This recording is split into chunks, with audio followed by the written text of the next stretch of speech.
Copa do Mundo de 1994, o país sede foi os Estados Unidos, o campeão foi o Brasil e o vice foi a Itália.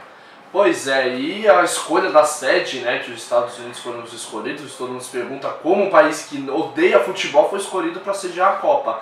E um dos motivos dos Estados Unidos entrar na briga com o Brasil e Marrocos para sediar a Copa foi justamente de querer popularizar o esporte lá, num país que é riquíssimo. E se no primeiro instante ficaram receosos que a Copa ia ser um fracasso de público, ou o público não ia comprar a ideia do futebol, lá sempre foi mais popular o futebol americano, o beisebol e o basquetebol, no final das contas os estádios ficaram lotados, não só de turistas, a população local também gostou da ideia e foi um sucesso. Sim, o Brasil não sei porque entrou na briga, Marrocos também não, óbvio que os Estados Unidos seria escolhido.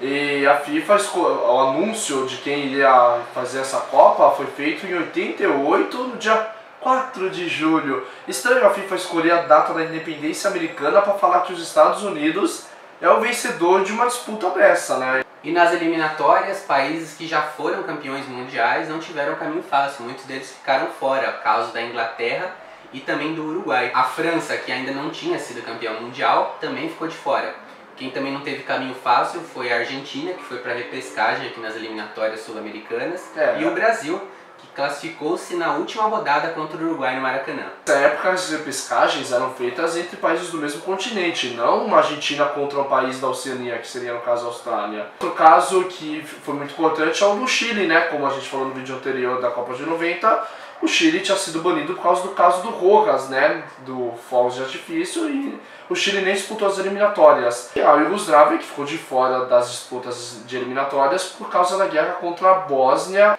Vamos falar agora do mascote da Copa de 94, algo que se tornou tradicional em todas as Copas. Teve um mascote um pouco diferente do que as pessoas imaginavam que viria vindo de algo dos Estados Unidos, né, de um produto cultural. É o Striker, o cãozinho. Striker, o cãozinho sorridente, que sempre andava com uma bola de futebol, ele vestia, trajava um uniforme tipicamente dos Estados Unidos, né? E ele gerou algumas críticas e elogios pela simplicidade e pela obviedade. O mascote ele foi desenvolvido pela Warner e demonstrava a autossuperação e a determinação do povo americano. Na Copa do Mundo de 94, dois foram os artilheiros. O primeiro foi Stoichkov, o jogador da Bulgária, a era de ouro da Bulgária, como falam hoje em dia, da Bélgica.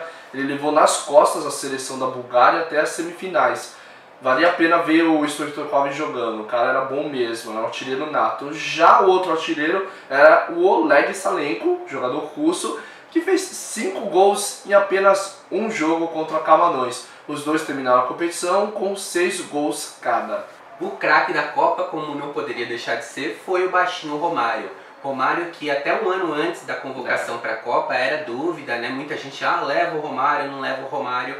O Zagallo e o Parreira acabaram bancando o baixinho e ele foi e destruiu. Ele fez gol em todas as partidas da primeira fase, fez gol nas quartas, fez gol na semifinal contra a Suécia de cabeça, tendo menos de 1,60 de altura. Passou em branco, a verdade, na final, mas na hora das cobranças de pênalti ele deixou dele também e foi fundamental para a conquista do tetracampeonato. O Romário, o que aconteceu com o Romário foi mais ou menos o que aconteceu com o Neymar e o Ganso na Copa de 2010. A população pedindo os caras, mesma coisa o Romário, todo mundo pedindo, aí resolvendo chamar, né, convocar. A decepção da Copa do Mundo de 94 foi o Diego Armando Maradona. O jogador foi pego no exame antidoping já nessa época, pois é. Logo depois da partida contra a Grécia, que a Argentina havia vencido por 4-0, ele foi pego no antidoping e obviamente foi expulso da competição, não disputou mais nenhum jogo. Sem o Maradona, a Argentina foi eliminada pela fraca Romênia nas oitavas de final. E nesse jogo contra a Grécia, Maradona tinha feito um dos gols da Argentina e teve aquela comemoração que ficou para a história, que ele vai para a câmera com o olhar vidrado assim, gritando, e isso ficou meio que marcado como a despedida do Maradona na história das Copas e como o jogo que ele ficou pego no antidoping. E quem fez a final memorável contra o Brasil naquela Copa de 94 foi a seleção da Itália. A Itália, que foi Itália desde o começo, fez uma primeira fase bem mediana, empatando muitos jogos, ganhando outros, passou no critério de desempate com os demais integrantes do grupo e depois começou a crescer como seleção grande que é.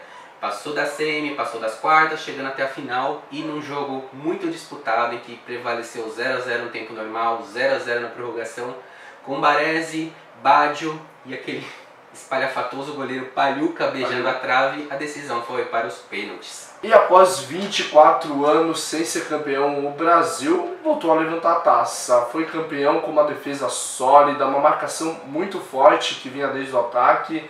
Dunga jogando bem, pelo incrível que pareça, sendo o capitão que a seleção precisava. E nessa grande campanha teve o Romário, que a gente já falou, teve os gols do Bebeto, salvadores, né? Aquela falta maravilhosa do Branco contra a Holanda. Esse jogo contra a Holanda é um dos mais memoráveis, porque foi 3 a 2 e dificílimo, a Holanda jogando muito. E chegou à final, jogou contra a Itália, empatou, pênaltis, vitória de 3 a 2 com o Baggio chutando pênalti por cima da trave. Brasil campeão. Como o Galvão gritou: acabou! Acabou! É tetra! É tetra! E agora algumas curiosidades da Copa de 94. A primeira delas é que essa final foi a primeira disputada nos pênaltis. Nunca antes na história das Copas uma final havia sido decidida nas penalidades. E o Brasil foi a única seleção sul-americana a chegar às quartas de final da Copa do Mundo de 94. E Mário Jorge Lobo Zagallo tornou-se então o único profissional a conquistar 4 Copas do Mundo. Olha só que marca! Em 58 e 62 Zagallo foi campeão como jogador, em 70 Zagallo era técnico daquela brilhante seleção do Tri, e em 94 Zagallo era coordenador técnico, quando o técnico era o Parreira. Foi nessa Copa do Mundo que os jogos passaram a valer 3 pontos em Copa do Mundo. Na Copa de 1990, cada jogo da primeira fase valia apenas 2 pontinhos. Alemanha e Coreia fizeram um jogo em Dallas super quente. Não porque o jogo foi bom, não. A temperatura marcava no termômetro 46 graus centígrados. Essa exigência do horário não tão propício à prática esportiva era uma exigência das televisões mundiais que disputavam. Televisão americana já pautando o horário dos eventos esportivos, prejudicando, claro, a esportividade em si. Na Copa do Mundo de 1994, o jogador camaronês Roger Milá foi o primeiro jogador, e talvez o único, a jogar uma Copa do Mundo com mais de 40 anos. Ele tinha 42 anos quando entrou em campo. Na Copa do Mundo de 94 foi a primeira vez que umas seleções, ou 2 seleções no caso, fizeram uma partida em um estádio coberto. Foi no estádio Pontiac Silverdrome, na partida entre Estados Unidos e Suíça, que terminou 1 a 1. E Bebeto inovou e fez uma comemoração que se tornou referência até os dias atuais, o famoso Embala Neném. O filho do Bebeto tinha nascido durante a disputa do Mundial e no jogo contra Camarões o Bebeto comemorou o gol fazendo o Embala Neném. Eu lembro. Gesto repetido depois também no jogo contra a Holanda. Quem nasceu nessa época, assistiu também quando criança essa Copa do Mundo de 94, lembra do caso do jogador Andrés Escobar. Eu lembro porque assisti os noticiários na época e tudo mais, que ele fez um gol contra, era Colômbia e Estados Unidos, e ele fez o gol contra, que eliminou a Colômbia. O que aconteceu? Foi muito triste, ok, isso acontece. Quando ele voltou para a Colômbia, ele foi assassinado.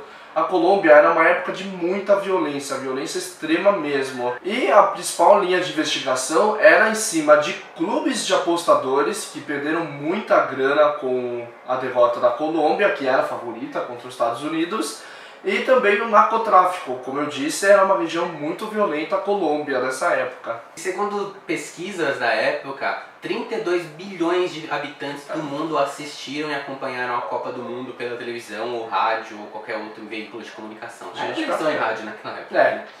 E outro dado interessante é que o Vietnã, essa foi a primeira Copa a ser transmitida ou chegar ao território vietnamita. A Copa foi nos Estados Unidos, possivelmente eles já tinham algumas coisas que eles usavam em outros esportes, como futebol americano e beisebol.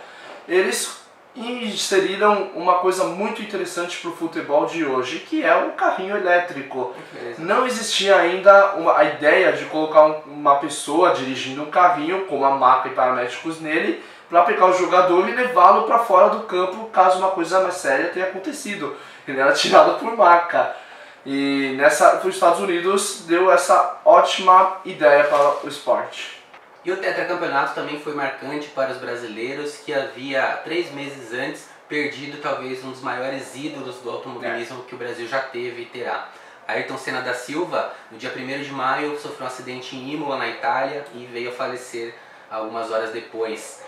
Os jogadores, depois da conquista do título, muitos carregavam a bandeira do Brasil e falavam aquele lema que Senna, o tetra é nosso, aceleramos juntos. Antes de terminar esse vídeo, vamos falar o que a gente presenciou nessa Copa de 94. Não foi a primeira em vida nossa, mas foi a primeira que a gente acompanhou pela televisão. A televisão era algo muito presente para nós brasileiros naquela época, década de 90, a internet era algo ilusório, era rádio e TV. A TV estava ganhando muita força, porque o brasileiro estava começando a ter mais poder aquisitivo, né? Estava começando a ter um crescimento econômico legal. E aí a gente acompanhou pela TV. A Copa de 94 me remete a uma coisa muito interessante de eu assistir nos jogos com meu pai, de ouvir barulhos de fogos, de pintar a rua. Lembra esse costume de pintar o mascote na rua, pintar a bandeira da seleção, o tetra é nosso, bandeirinhas na rua. E aquela coisa do colecionismo, de chiclete, bala, tudo era temático da Copa. Tudo. E foi uma coisa muito interessante. Para criança isso é muito empolgante, né? E era uma época que as empresas elas investiam nisso para os torcedores. A gente não tá vendo mais isso. 2 meses da Copa que a gente está gravando e não tem nada, não tem bandeirinha na rua, porque o Brasil tá meio decepcionado mesmo. Tá ligando muito a seleção com corrupção. Mas antigamente era algo realmente uma festa do povo. Que unia a nação, todos os problemas naquele mês de jogos eram esquecidos. Isso. Né? E todos juntos vamos pra frente Brasil. Era uma coisa bem interessante, bem unificadora, assim. Eu lembro muito, os principais jogos que eu lembro foi o da Holanda, marcou muito quando eu era criança. O jogo contra os Estados Unidos marcou. E o do Baggio, marcou muito aquele pênalti ele batendo, que eu vi ao vivo. E eu lembro também que meu pai não gostava do Galvão Bueno, a gente acompanhava ou pela Bandeirantes com o Luciano do Vale, ou até mesmo no SBT. O SBT transmitia a Copa na época com o Silvio Luiz e o Amarelinho, que fazia os gols e saía pulando pela tela. Meu pai até hoje odeia o Galvão Bueno. Bom, pessoal, é isso aí. A gente falou um pouco das nossas vivências. Espero que vocês tenham curtido esse vídeo. Não se esqueçam de se inscrever no canal e até o próximo.